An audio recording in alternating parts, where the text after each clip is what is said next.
Медработники напоминают об использовании средств индивидуальной защиты. В сезон ОРВИ очень нужно носить маски для того, чтобы снизить риск заболевания. Да, я стараюсь.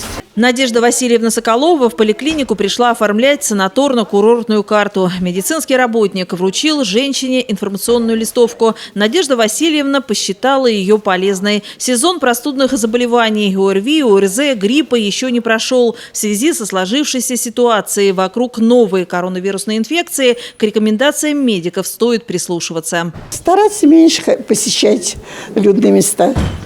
А так, в общем-то, стараюсь масочки одевать. Вечерами хожу, стараюсь погулять в парк. Сейчас, тем более, у нас в Котовске очень красиво. Самое главное – не паниковать. Самое главное, чтобы, как говорится, беречь себя. Котовские медики проводят профилактическую акцию «Ваше здоровье в ваших руках». Цель – привлечь внимание пациентов к своему здоровью. При первых симптомах болезни не откладывать визит к врачу. Это правило позволит вовремя поставить диагноз, не допустить осложнений. Инкубационный период при острых респираторных заболеваниях он варьируется. От 2 до 14 суток может наблюдаться.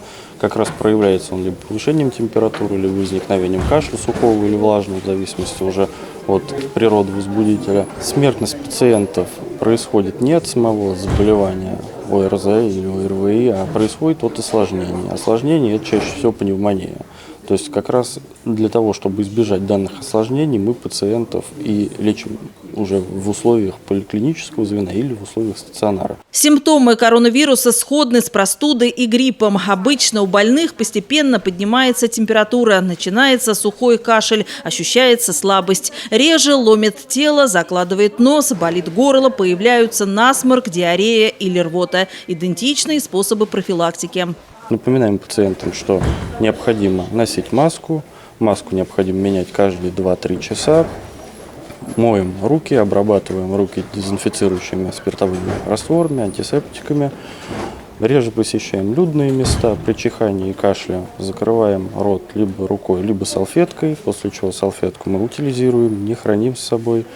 Избегаем контактов с людьми, у которых есть жар, кашель, чихание. Особенно уязвимы пожилые люди с больными легкими, сердцем, высоким артериальным давлением, диабетом, подавленной иммунной системой. При коронавирусе возникают трудности с дыханием. На приеме врач и медсестра в медицинских масках, меняя их через 2 часа. Пациентов с температурой в городской клинической больнице Котовска, минуя регистратуру, направляют в 106-й кабинет.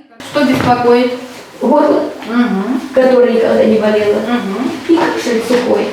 Давно болеете? Сколько болеете дней? Нет, в субботу, воскресенье. Врач внимательно выслушивает пациента, на месте проводит необходимое обследование. Пульс-оксиметр, который измеряет насыщение кислорода крови кислородом, чтобы узнать симптомы дыхательной недостаточности.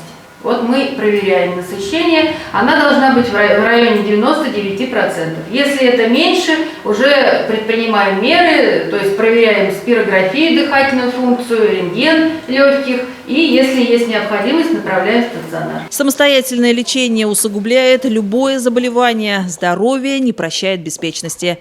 Инна Ерофеева, Владимир Пивоваров, Евгений Краснов. Котовские новости.